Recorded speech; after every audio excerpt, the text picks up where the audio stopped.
Welcome to Telangana rise news.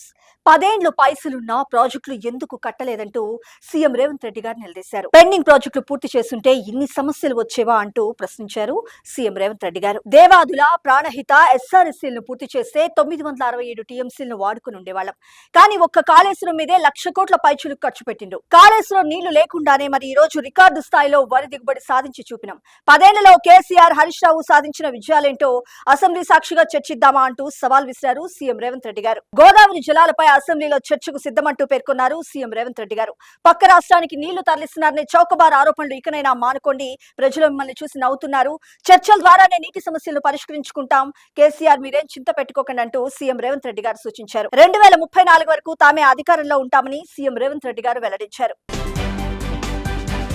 ఇక్కడ వరకు ముఖ్యమైన అంశం చూసినాం. సీఎం రేవంత్ రెడ్డి గారికి అమెరికాలోని అత్యంత ప్రతిష్టాత్మక హార్వర్డ్ నుంచి అరుదైన ఆహ్వానం అందింది. హార్వర్డ్ నుంచి తొలిసారిగా నిర్వహిస్తున్న ఏఐ పాలసీ సింపోజియంలో ప్రసంగించాలని కోరుతూ సదస్సు నిర్వాహకులు సీఎం రేవంత్ రెడ్డి గారికి ప్రత్యేకంగా ఆహ్వానం పంపారు. 2026 మార్చి 27న హార్వర్డ్ స్కూల్ క్యాంపస్ లో ఈ కార్యక్రమం జరగనుంది. ఈ అంతర్జాతీయ సదస్సుకు మరి భారత్ నుంచి ఆహ్వానం అందుకున్న ఏకైక సీఎం శ్రీ రేవంత్ రెడ్డి గారు కావడం గమనార్హం. ఈ సదస్సులో భాగంగా ఏర్పాటు చేసిన AI as infrastructure and compute power impact on liveability and work force అనే ప్రత్యేక ప్యానెల్లో సీఎం రేవంత్ రెడ్డి గారు ప్రసంగించనున్నారు. ఇక్కడ వరకు ముఖ్యమైన అంశం చూసినాం. ముఖ్యమంత్రి శ్రీ రేవంత్ రెడ్డి గారి అధ్యక్షతన రాష్ట్ర మంత్రివర్గం ఈ రోజు భేటీ కానుంది. సచివాలయంలో ఈ మధ్యాహ్నం 3 గంటలకు జరగనున్న కేబినెట్ భేటీలో పలు అంశాలు చర్చకొచ్చే అవకాశం ఉంది.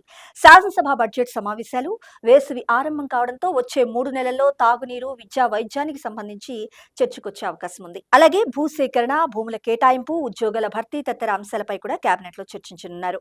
రైతు భరోసా నిధులపైన నిర్ణయం తీసుకునే అవకాశాలు కనపడుతున్నాయి. 5 సాగునీటి ప్రాజెక్టులకు సవరించిన అంచనాలపై, అలాగే ఉద్యోగుల ఆరోగ్య పథకం, యంగ్ ఇండియా రెసిడెన్షియల్ స్కూల్స్ కు కేటాయింపులు, ధాన్యం సేకరణ పైన కూడా మంత్రివర్గం చర్చించనున్నట్లు తెలుస్తోంది.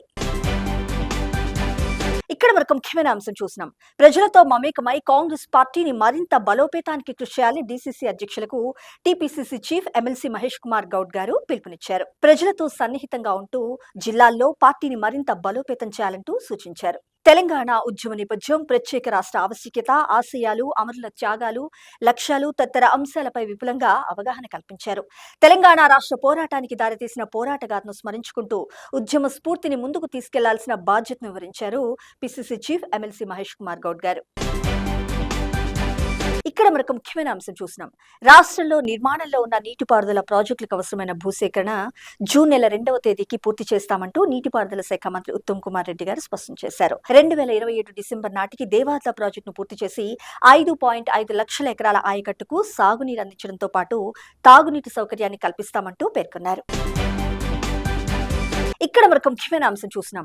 నేను రైతు బిడ్డనే, సేద్యం తర్వాతే ప్రజాసేవ అంటూ రాష్ట్ర వ్యవసాయ శాఖ మంత్రి తుమ్మల నాగేశ్వరరావు గారు స్పష్టం చేశారు. వ్యవసాయంలో పెను మార్పులకు తమ ప్రజా ప్రభుత్వం ప్రణాళికాబద్ధంగా ముందుకు దూసుకెళ్తుందంటూ పేర్కొన్నారు. ప్రపంచవ్యాప్తంగా నేడు యువత ఐటీ రంగాన్ని వదిలి వ్యవసాయం వైపు మొగ్గు చూపుతున్నారంటూ తెలిపారు.